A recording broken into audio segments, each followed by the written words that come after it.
The Slender Man, also known as Slenderman, is a supernatural creature with nebulously defined characteristics and abilities. Slender Man was first mentioned in Something Awful forums create paranormal images. He generally appears, in modern times, as a tall humanoid creature in a black or gray suit, red or black tie, and white shirt. His face is totally white, completely devoid of facial features. He has no hair, and generally has normal-looking bare hands, albeit with fingers longer and bonier than a typical human. Slender Man has been depicted in imagery and literature at anywhere between 6 and 15 feet tall, depending on the situation, though in video he is usually only around 6 to 7 feet tall. Because of his inexact nature, and differences between accounts, no one has yet determined what, exactly, the Slender Man is. Currently, there are two leading theories as to what the Slender Man may be, the tulpa effect and quantum theory. The internet popularity of Slender Man has spawned a massive number of interconnected arcs, collectively known as the Slender Man mythos. In almost every description of the Slender Man, his attributes will vary, sometimes greatly. However, his basic appearance and traits are relatively consistent across different accounts. His appearance has changed over the years, but the most common image, and the most well-known in media, is that of an abnormally tall human with long arms and a totally blank face. He is usually portrayed as wearing a business suit, which may be either real cloth, or some form of skin molded to take on the appearance of cloth. If the former, this would imply an intelligent being attempting to try to blend in. If it is the latter, it suggests an extremely adaptive being that evolves to match its environment. He behaves in what might be seen as a passive-aggressive manner, often stalking targets for years at a time before ever attacking. It's understood that he tends to torture his targets mentally, over long periods of time, using fear and paranoia to drive them to insanity. No one has ever satisfactorily explained the reasoning behind his tactics or the way he chooses his victims, and his purposes or motivations have yet to be fully ascertained. He is rarely, if ever, portrayed in a good or benign light and is generally understood to be a malevolent force. Slender Man is a mystery. He looks like a human being, but doesn't act like one. It is uncertain if he is a social creature, understands human languages or behaviors, or even why humans appear to be his primary targets. It sometimes seems as if he is capable of possessing his targets in some cases. Slender Man's mere appearance provokes fear. This is partially due to his towering height and overall unnerving appearance, and partially due to his behavior, which is almost completely alien. Humans also find it extremely hard to describe the Slender Man. A description in words can be given, but often lack the ability to fully describe the creature. It is believed that Slender Man is from/exists on a fourth-dimensional plane, which would account for some of his apparent abilities. There are two main descriptions of the Slender Man's behavior. Originally, he was portrayed as being not only malevolent, but also extremely dangerous. He would stalk its targets, impale them on trees, and remove their organs. In comparison, contemporary depictions have turned him into a more passive-aggressive creature. Instead of an active chase, he is more likely to let his prey devolve slowly into madness until they are unable to cope with their situation, often watching from afar as this takes place. If angered, it will charge the aggressor and vanish with its victim to an unknown location. Modern interpretations also show that the Slender Man interacts oddly with electronic equipment and causes massive interference with audio and visual recording devices. Sometimes an individual can determine if the Slender Man is near simply by how certain electronics act. Radios, televisions, and cameras are especially susceptible. How powerful this effect is seems to vary, which could be due either to the Slender Man's state of aggression, or other outside factors that he may or may not be controlling, e.g., weather, cell phone signals, etc. In almost every contemporary description, the Slender Man is associated with stalking, often for extremely long periods. It is not unusual for a person to be trailed by the Slender Man for hours, days, months, or even years. However, he usually appears when least expected and where the victim is alone and the most comfortable: home, school, work, outdoors, along trusted roads, etc., and often times he also strikes when the target's defenses are down, sometimes to the point where they simply have no will to fight him off any further, making for an easier kill. One of the most common features of the Slender Man, generally accepted among both fans of the mythos and victims, is that he will target those who reach a certain level of understanding about it. These accounts vary from person to person, but it seems that being a victim of the Slender Man is almost contagious or mimetic. One can become his prey by encountering someone he is already chasing. Basic research and even collecting images doesn't appear to incur its notice. Someone has to delve into the mythos in an almost obsessive way. A theory sprouts from this, discussing how he could be able to track several victims at once, due to the apparent number of people invested in the mythos. This theory states that he is a sort of omnipresent being. The Slender Man's original abilities included selective invisibility, say, to adults or anyone without a camera, the ability to change height and body shape, the ability to shape its arms into tentacles and slash, or the ability to sprout tentacle-like appendages from its back and shoulders to be used as additional arms or legs, or simply to instill fear. Many stories seem to indicate that the Slender Man can control a person's mind, which became the basis for the proxies in the video art, a trend that later spread to Slender blogs. The Slender Man also originally had stronger connections to children, and many of the original stories revolved around disappearing children or featured Slender Man sightings in photos with children. This was often attributed to the innocence and morbid curiosity of children, which could lead them down the path of discovering the creature. As more stories came forth, however, the use of tentacles and tentacle-like appendages became less common, and the invisibility was limited or eliminated depending on the storyteller. On the other hand, some stories took the invisibility even further and claimed it was entirely invisible without the use of electronic devices. IM, TT, ML, and DH all contain some sort of video and slash or audio distortion, indicating that the Slender Man has an effect on modern digital instruments. This does not appear in any of the original accounts, but these also mainly make use of photographs and lower-tech video. IM has suggested that this distortion is the effect of sigma radiation, a radiation said to be given off by Slender Man and the rake. Sigma radiation is also contagious, as it entered Evan's bloodstream when his arm was brutally maimed by the rake. IM and ML also describe the phenomenon known as slender walking. Slender walking is a term created to describe Slender Man's apparent teleportation and spacetime warping/teleportation between locations. These abilities were seen in early Slender Man accounts, and is one of the most recognizable elements of the mythos. Slender Man's ability to appear, seemingly from nowhere, in a place where he wasn't mere seconds before is one of his most terrifying traits, and IM mentions the effect of this on a person's mental health.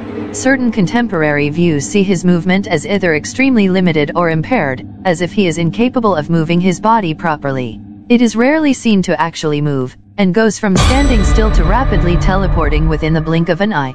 There is no apparent coherency to his movements or position, and he is capable of teleporting several dozen times to various locations in a few seconds.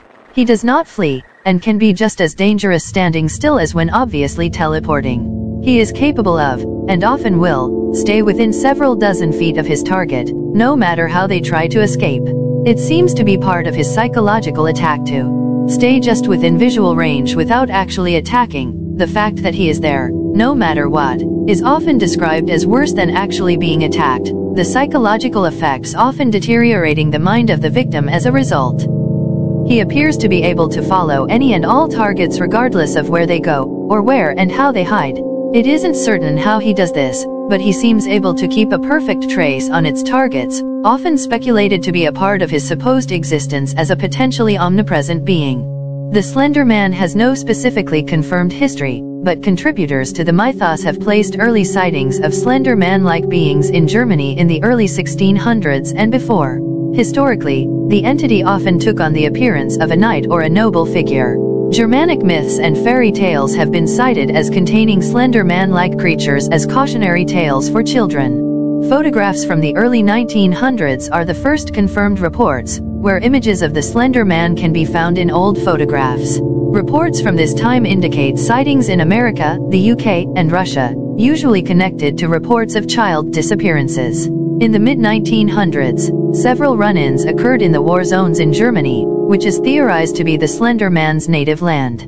Soldiers were the primary targets here. In America and Canada, there were reports of missing skiers and children, mainly coming from forested and unoccupied areas. He is also held responsible for several strings of buildings burning with no apparent cause, and multiple related deaths. The few survivors of Slender-Man attacks, along with accounts left by victims, show the following historic traits. If the victim was a child, he would often approach them in a friendly fashion at first and attempt to gain their trust. The adults he stalked have one common trait: they had all been through a terrible tragedy in their life. Interestingly, in many cases the tragedy was originally caused by Slender-Man as well. If the victim was an adult, Slender-Man would stalk the victim for long periods of time. This caused an illness that became known as slender sickness. Symptoms include massive paranoia, nausea, nosebleeds, nightmares, and hallucinations. Eventually, the Slender Man would abduct the victim, usually into a nearby forest, where they would be killed. In messy cases, Slender Man may remove evidence of its existence by burning the victim's home, place of work, or school, often causing the death of others in the line of destruction, generally those close to the initial victim. Originally, Slender Man killed its victims by impaling them on the branches of very tall trees and allowing them to bleed to death. The victims' organs would be individually removed and placed in plastic bags, which were then returned to their original positions in the body. The victims' corpses did not show any sign of a struggle. However, as time has gone on, it would seem that Slender Man has abandoned this practice. In the late 1990s, the more and more common use of cameras and camcorders allowed technology to shed more light on the creature, and the Slender Man was recorded and photographed stalking potential victims many times. In the late 2000s to early 2010s, several individuals recorded ongoing stalking and attack scenarios with themselves and friends. These video accounts are codenamed Marble Hornets, Everyman Hybrid, Dark Harvest 00, ML Anderson 0, and Tribe 12, as well as certain Riven videos. New accounts of the Slender Man's powers, abilities, and attacks show some drastic differences from his original behaviors. Gone is the original desire to impale targets on trees, his overtly aggressive attitude, and the tendency to target mainly children. He now appears to target people who encountered him as children, often stalking them for years. It does so in such a way that the target is often unaware of his presence for months, years, or even decades. Typically, the victim won't be aware of its attention until far too late. Because of the somewhat contagious nature of Slender Man's attacks, an initial victim may not even be aware that they are causing others to be targeted, since they may not know that he is stalking them. The Slender Man's stalking behavior is remarkably passive. He torments an individual by repeatedly appearing and vanishing, usually without harming the victim in any physical way. He invades the mental safety of his prey by appearing inside their house, outside their home, on roads they travel, at their place of work when they are alone, or ensuring only the victim can see him, or while the target is sleeping. The sporadic and unexpected nature of these manifestations causes fear and unease, which eventually can grow into incredible paranoia. This period of stalking can last anywhere from several minutes to decades. The longer Slender Man stalks a victim, the greater strain on their mental health, which may be one of his goals. Prolonged stalking causes what has been named slender sickness, which is both a mental and physical ailment and can cause paranoia, nightmares, coughing and difficulty swallowing, convulsions, exhaustion, vomiting, hallucinations, etc. The physical symptoms naturally affect an individual's mental health, but it is believed that Slender Man exerts a direct effect on the mind as well. However, this phenomenon and Slender Man's control over it have yet to be fully explained. As mentioned, the behavior of taking organs out or impaling targets appears to have been abandoned. If reports of Slender Man's new modus operandi are to be believed, it now vanishes with his targets, leaving no traces behind. Victims are usually alone when they vanish, leaving no witnesses. What little camera footage has been found is incredibly distorted, and it is nearly impossible to even theorize as to what they depict.